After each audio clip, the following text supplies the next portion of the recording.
The gaslight fixtures of Blackwood Station wept, their hazy glow barely penetrating the thick, insistent November rain. The air was a heavy, suffocating blend of sulphurous coal smoke and the cloying, damp scent of the city's hurried exhale. It was a perfect atmosphere for dread, though Mr. Arthur Pendelton tried to dismiss the feeling as mere travel fatigue.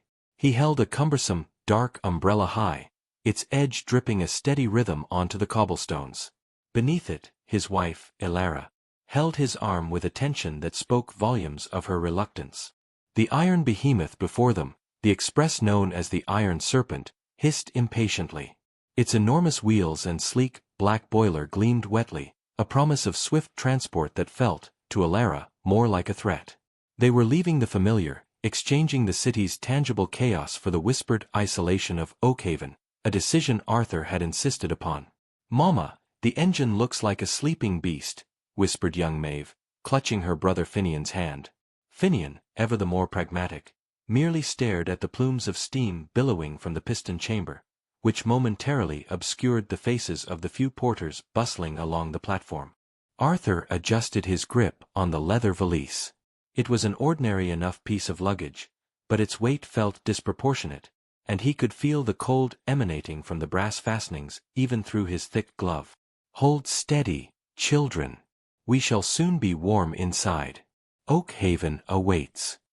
His voice was too loud, too cheerful, a performance for his family and perhaps for the unsettling quiet that had fallen over this end of the station.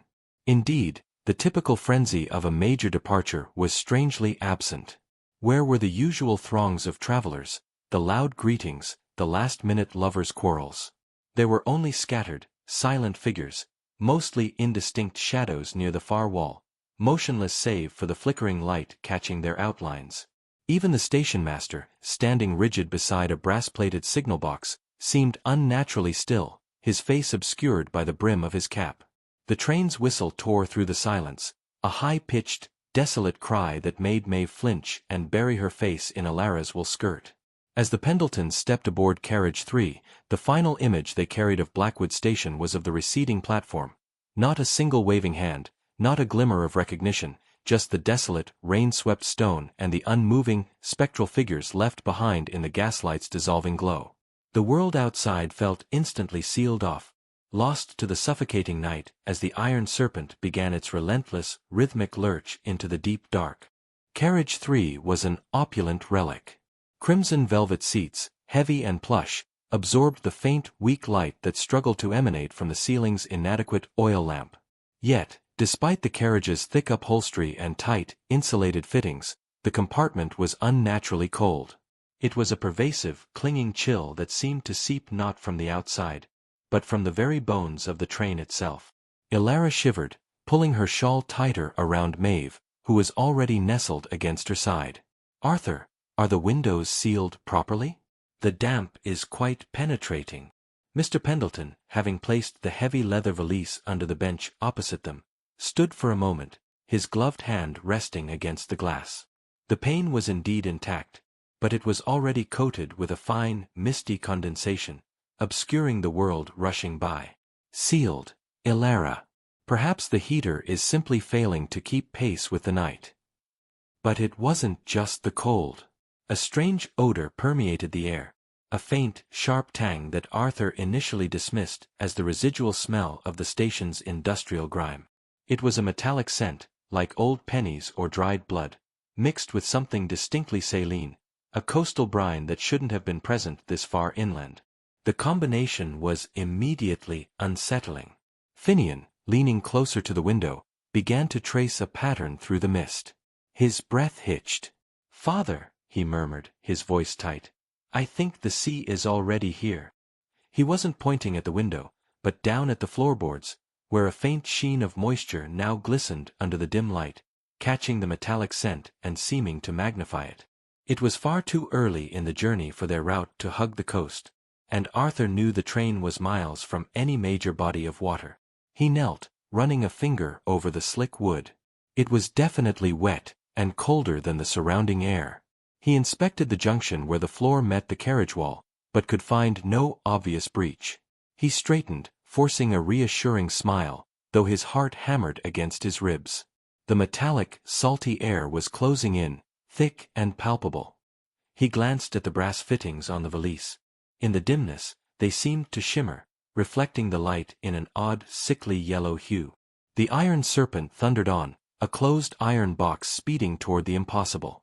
The true source of Arthur Pendelton's unease was not the cold, nor the inexplicable damp, but the other occupants of carriage 3. The compartment was partitioned into facing benches, and while there were perhaps a dozen passengers spread out, they were united by a terrifying, profound stillness. They were all dressed in the heavy, somber woolens of the Victorian era, their silhouettes bulky and indistinct in the low light. Yet, they did not read. They did not speak. They did not cough, fidget, or even seem to breathe. As the Iron Serpent rattled on, the rhythmic clatter of its wheels a monotonous backdrop, these figures remained frozen, monuments to an endless wait. Arthur kept his gaze lowered, a gentleman's courtesy that masked a growing panic. He knew, instinctively, that to look too closely was to invite a confrontation with the truly unnatural. Elara, however, was less successful in ignoring them. She shifted nervously, glancing at the woman seated directly across the aisle. This woman wore a severe black bonnet and held a small, empty birdcage on her lap. Her face was pale, nearly phosphorescent in the carriage's weak light, and she was fixedly staring, not at Elara, but through the point where Elara's left shoulder met the velvet upholstery. Her eyes, magnified slightly by spectacles, were wide and unblinking, devoid of the soft focus of a mind at rest. "They are simply tired, Elara," Arthur murmured, leaning close, his breath hot in her ear. "Long journey. Many people seek Oakhaven for quiet repose." It was a feeble excuse, and they both knew it. These people were beyond repose. They were statues carved from indifference, yet radiating a profound, heavy presence. The children, Maeve and Finnian, had also noticed. Maeve hid her face, but Finnian, braver or perhaps more reckless, briefly met the gaze of a man 2 benches down. The man was gaunt, his collar too large for his neck, and his lips were set in a thin, chilling line that did not quite reach a smile. In the split second their eyes connected, Finnian saw no malice, no curiosity, only a vacant, watery depth, like staring down into an old, stagnant well. He recoiled instantly, burrowing into his mother's side, finally understanding that their fellow travelers were not merely fatigued, but were fundamentally, terrifyingly, waiting. And their wait had everything to do with the Pendeltons. Arthur Pendelton could no longer maintain his facade of calm. The unsettling stillness of the other passengers, coupled with the persistent chill and the smell of brine, demanded an explanation beyond mere malfunction or coincidence. His scientist's mind required logic, even when his instincts screamed of the arcane. He reached into his inner coat pocket and pulled out a tightly folded, well-worn railway map. It was a precise, hand-colored engraving of the regional rail lines, detailing the expected journey from Blackwood, through the valleys and over the moorland, to the isolated coastal spur that terminated at Oakhaven. He spread the map on his knee, shielding it slightly from the lamp's unsteady light. Elara and Finnian leaned in, their breathing shallow. "See here," Arthur murmured, pointing a gloved finger. "We should be passing through the town of Little Grimston now. The tracks here run parallel to the River Wallow, then turn sharply northeast." He looked out the window. The darkness had grown opaque, an inky curtain drawn tight against the pane. There were no lights, no recognizable silhouettes of trees or buildings, and certainly no sign of the River Wallow's distinct, winding path. Only a homogeneous gray-black blur rushed past, devoid of any topographical features. He looked back at the map.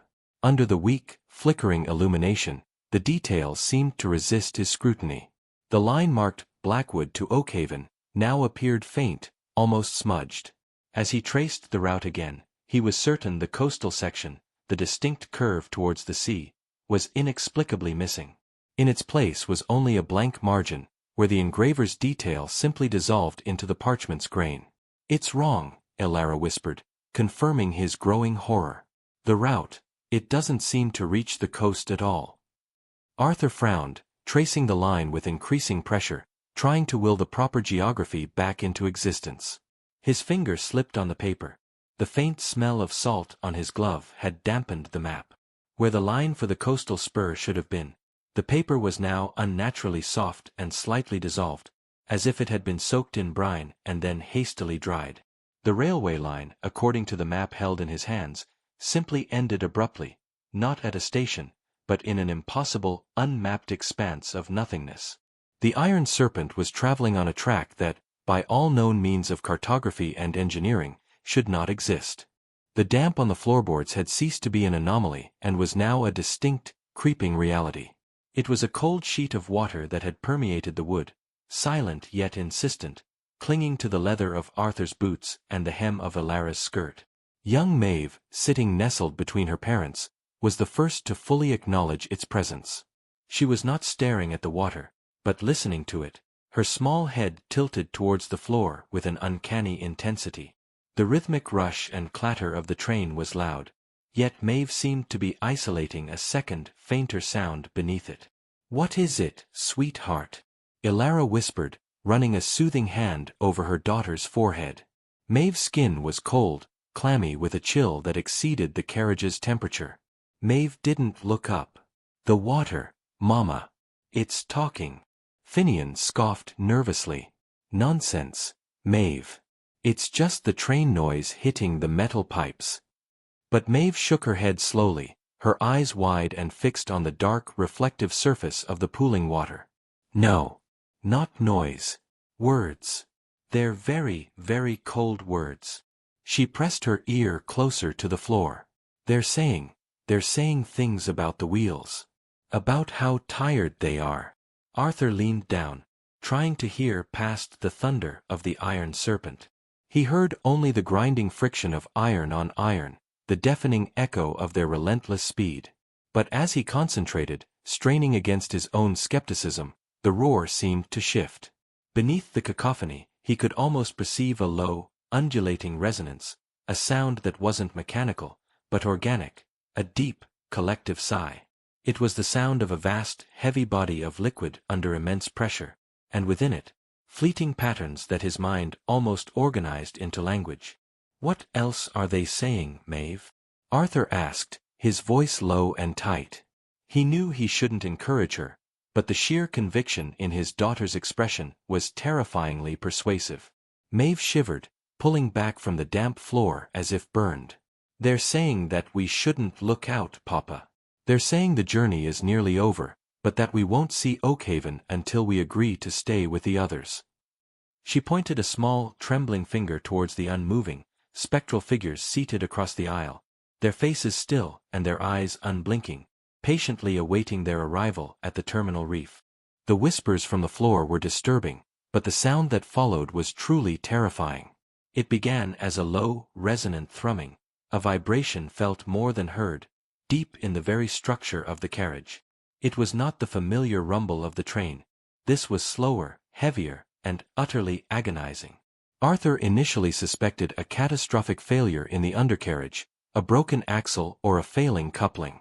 He rose, intending to check the connecting door to the next carriage, but the deep vibration intensified, morphing into a sound that was undeniably organic. It was a long, slow, guttural moan, a sound of profound and ancient grief that seemed to emanate directly from the walls and ceiling of carriage 3. It was not the shriek of a steam whistle, nor the creak of stressed metal. This was a sound made by something with lungs, a deep, liquid inhalation followed by a shuddering, sorrowful exhalation. The sound seemed to travel through the damp air, resonating in the Pendeltons' chests, tasting of the metallic brine that clung to the compartment. Finnian pressed his hands over his ears, his face pale, while Elara clutched Maeve, rocking gently. "Arthur, what is it? It sounds like it's trapped." Arthur stood rigid, his hand hovering over the heavy, brass-plated door handle that led to the next compartment. The sound was loudest here. He pressed his ear to the wood paneling, ignoring the cold, wet sensation. The wood vibrated furiously, and the moan was amplified, closer, suggesting its source lay not outside, but trapped within the dual structure of the carriage wall itself. He pulled back, his mind racing. Was it some bizarre form of acoustic feedback from the deep water now surrounding them? Or was it, as his growing dread suggested, the sound of the train itself lamenting its impossible journey? He remembered Maeve's words, the water talking about the tired wheels. The train felt less like a vehicle and more like a monstrous, suffering entity. As the moan faded into a low, mournful hum, Arthur looked toward the other passengers. Not one had reacted. Their obsidian eyes remained fixed, their posture unchanged. They were either oblivious or, more chillingly, completely familiar with the agony resonating from the Iron Serpent's very core. Arthur realized that this sound was not a warning of danger, it was the pervasive atmosphere of their destination. The transition from unsettling possibility to terrifying certainty was abrupt and brutal. The Iron Serpent suddenly struck something, not with the scraping sound of a derailment, but with a sickening, heavy thud that reverberated through the steel frame. The entire carriage shuddered violently, throwing Arthur back into his seat and knocking the breath from Elara. When the violent shaking subsided, a profound silence descended, more absolute than any before. The train was still moving, but the frantic, rhythmic clatter of the wheels was replaced by a dull, muffled grind, as if the rails themselves were now dampened by a heavy, outside force. Arthur immediately looked to the window. All journey long, the glass had shown only a dark, featureless blur, but now, in the momentary stillness following the impact, the world outside was revealed. It was no longer night, moorland, or sky.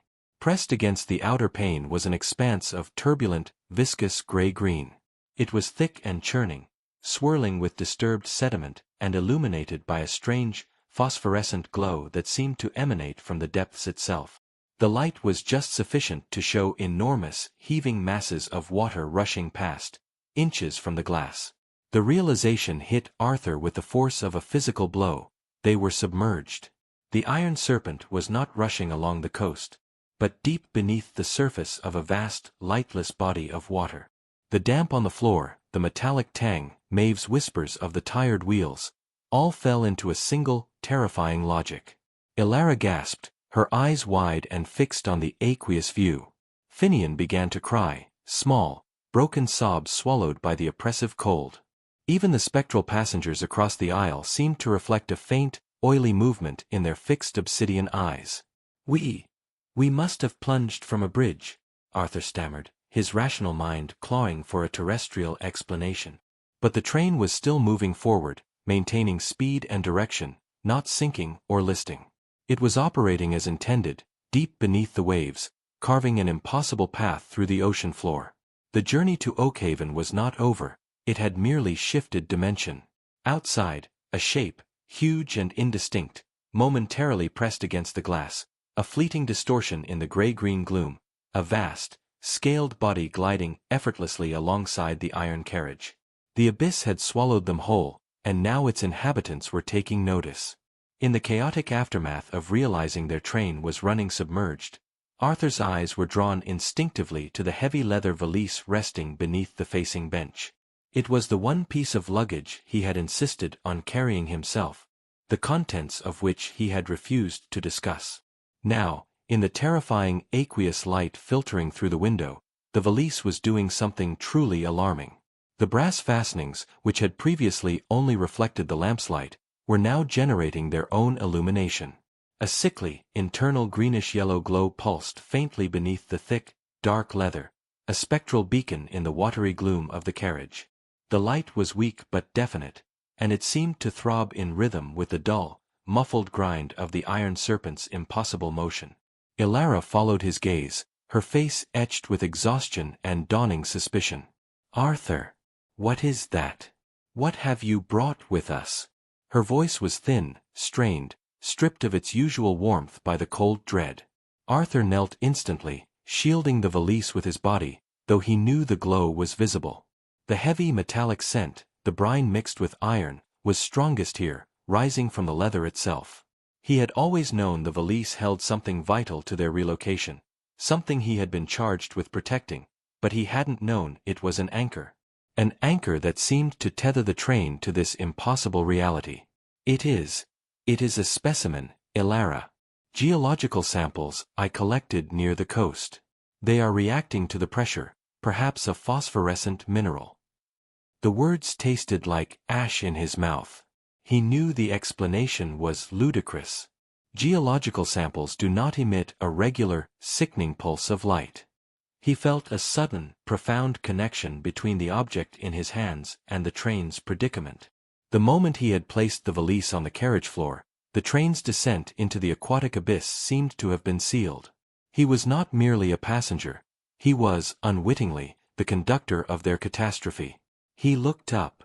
The spectral passengers were still unmoving, but now, a few of the silent figures had subtly tilted their heads, their obsidian eyes directed toward the faint, sickly glow emanating from the valise. They weren't looking at him. They were looking at his burden, with an expression that was neither hostile nor welcoming, but simply one of terrible, ancient recognition.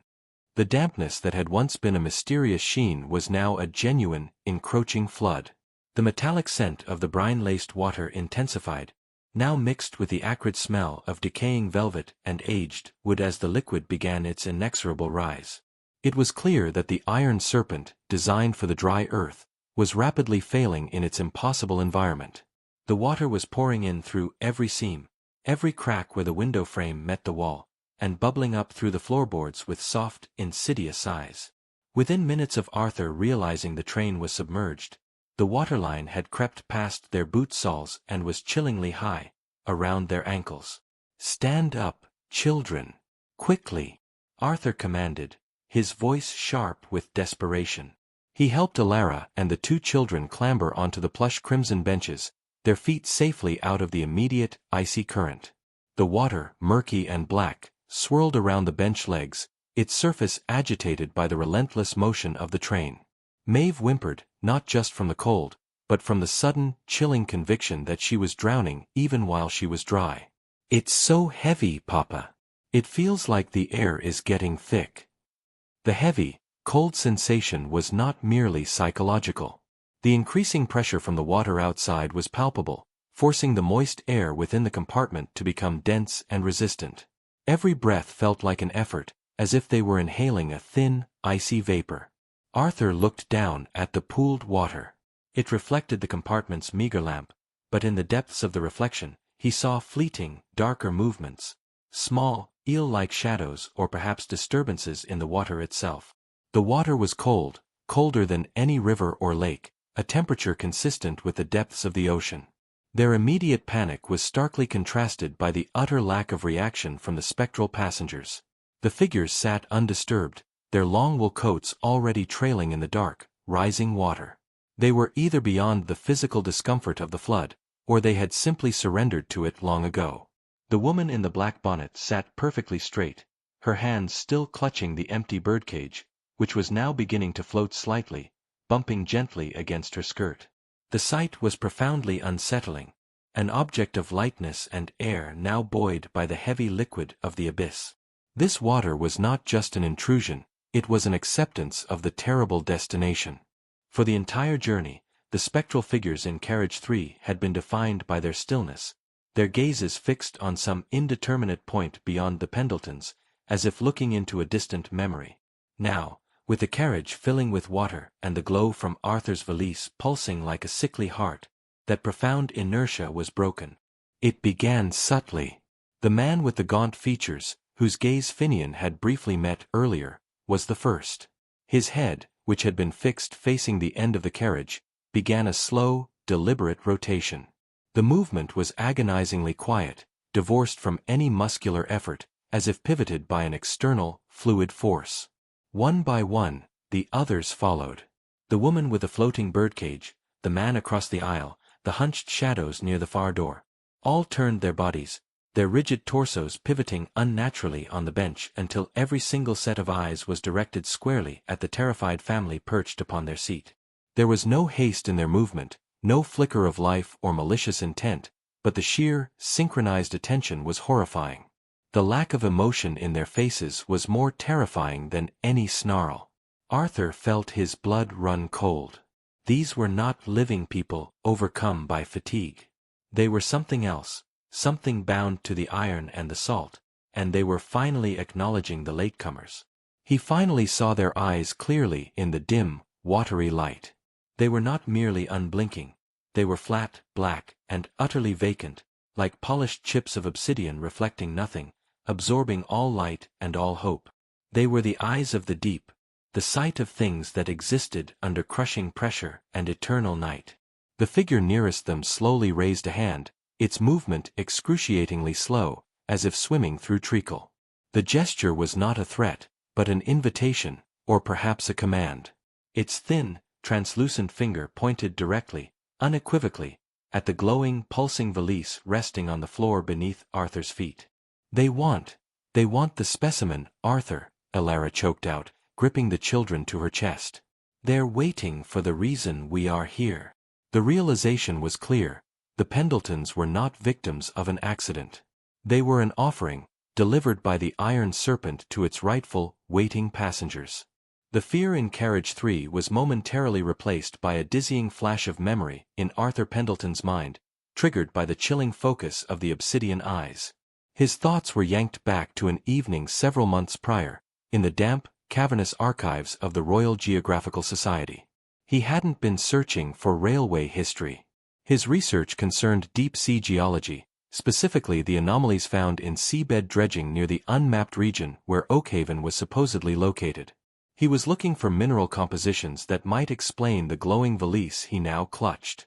Instead, he stumbled across a brittle, yellowed newspaper clipping from 1865, tucked inside a forgotten journal titled Coastal Peculiarities. The headline, printed in faded, dramatic script, screamed, "The Blackwood Line's Final Voyage, Iron Serpent Lost to the Waves." The article detailed the catastrophic disappearance of an express train, the very one they were riding. It was the inaugural run of the Iron Serpent, a feat of engineering meant to connect the industrial heartland to the new coastal town of Oakhaven. The train vanished in the middle of a dense fog bank just miles from the coast. No wreckage was ever found, no bodies recovered. The official verdict was a catastrophic structural failure of the temporary coastal bridge, leading to an immediate plunge into the deep ocean. But a small italicized paragraph near the end contained the chilling folk story.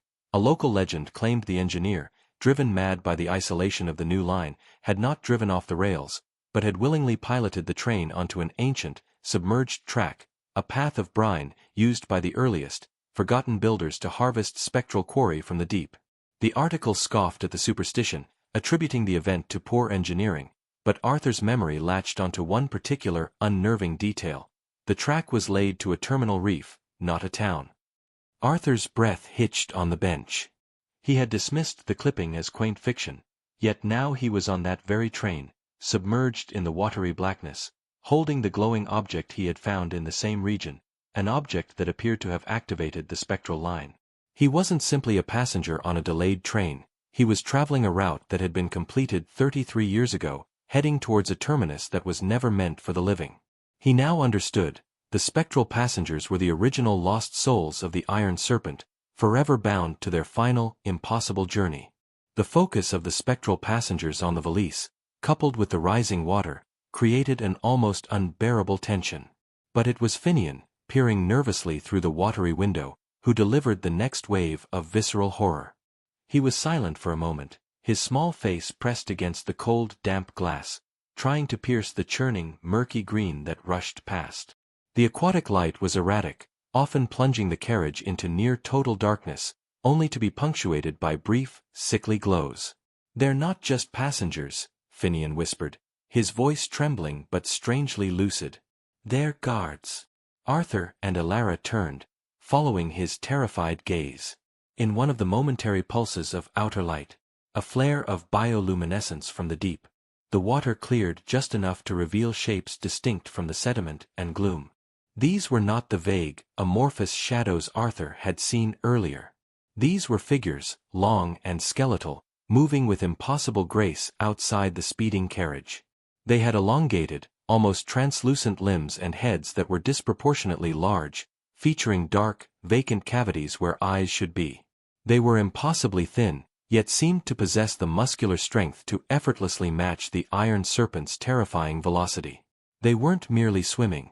They were performing a precise, disciplined escort.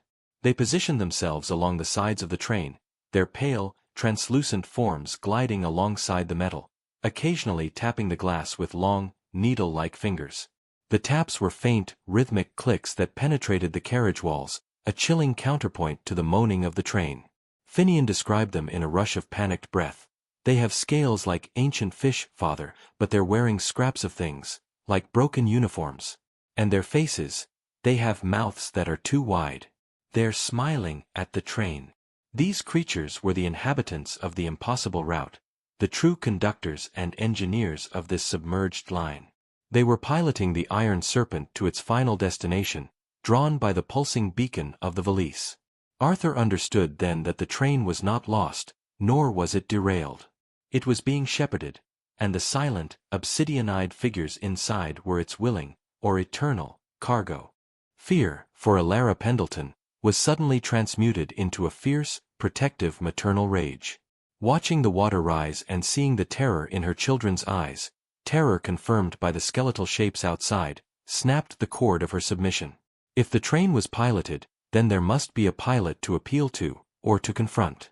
She carefully moved from the seat, the icy water immediately soaking her shoes and the hem of her skirts.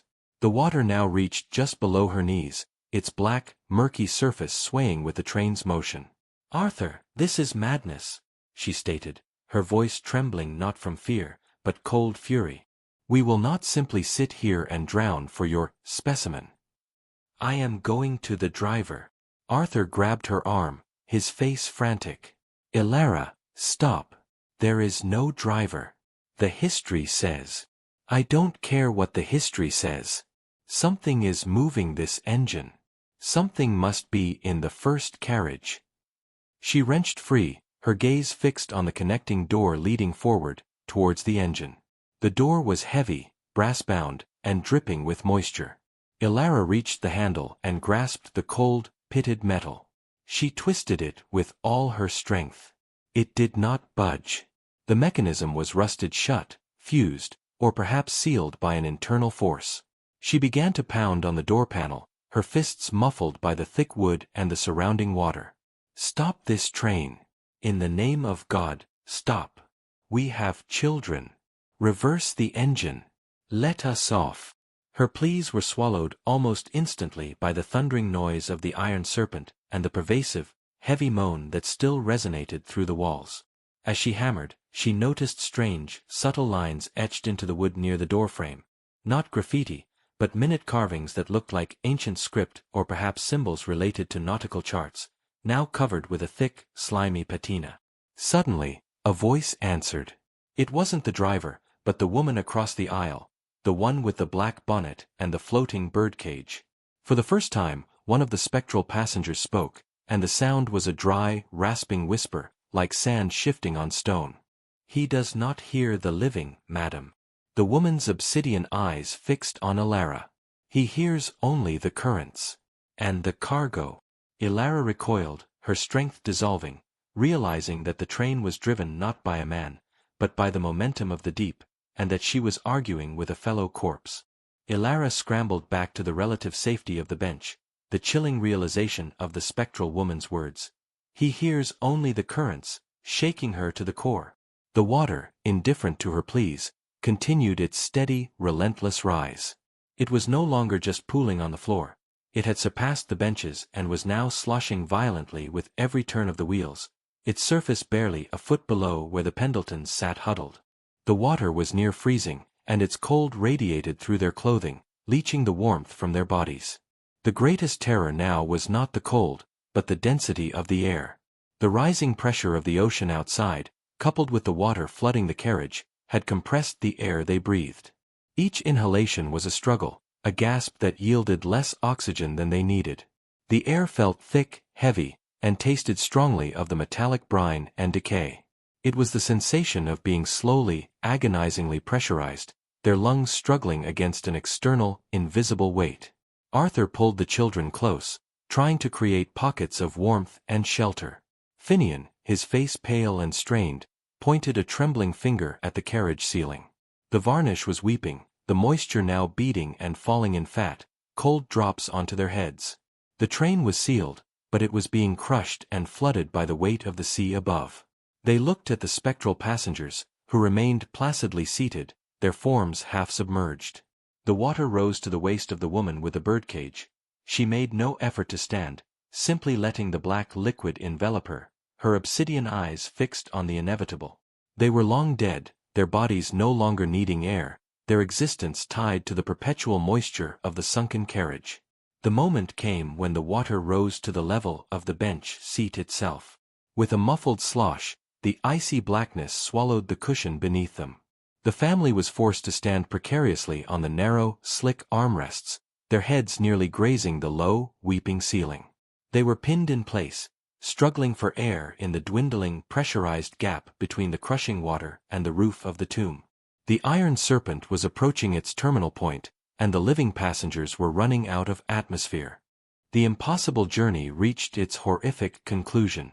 With a long, mournful groan that seemed to shake the very water around them, the relentless forward motion of the Iron Serpent began to slow. The grinding noise of the wheels on the unseen, sunken track eased, replaced by the ominous, churning sound of water settling around the massive locomotive. The train stopped. The sudden silence was deafening, broken only by the slosh of the water in the carriage and the ragged, desperate gasps of the Pendelton family, who stood straining for air on the precarious armrests. The air gap above them was now alarmingly narrow. Arthur braced himself against the imminent, terrifying view of Oakhaven. He expected a station platform, however ruined, or perhaps the final, sinking end of the track. What the windows revealed was far worse than he imagined. The swirling sediment began to clear, revealing a vast, eerie vista illuminated by an internal, unearthly glow. They were not at a town. They were in a cavernous, dark expanse of the deep ocean floor. Directly outside the windows, the tracks of the Iron Serpent ended abruptly, fused into a massive, jagged structure that rose from the seabed. This was Oakhaven. The town was a colossal, barnacle-encrusted graveyard of forgotten machinery and iron debris. Twisted metal beams, broken carriages, and the oxidized remains of other long-lost vessels were fused together by centuries of sediment and heavy, grotesque growths of marine life.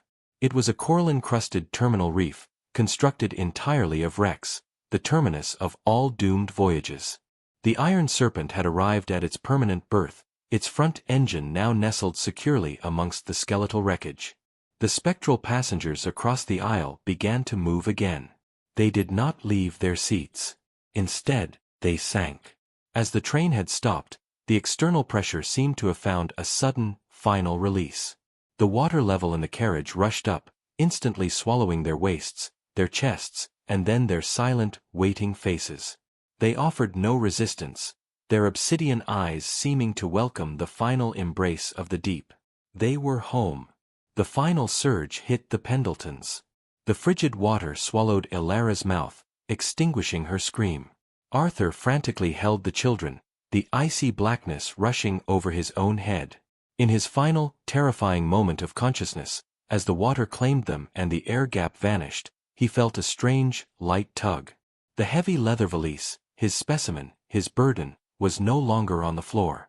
It had floated upwards, its greenish-yellow light pulsing brightly, drawn by an invisible current, towards the spectral figures now fully submerged. The Iron Serpent rested on the terminal reef, its new passengers bound to the line forever. The journey was over, and the Pendeltons were now the newest additions to the silent, watchful inhabitants of Carriage 3.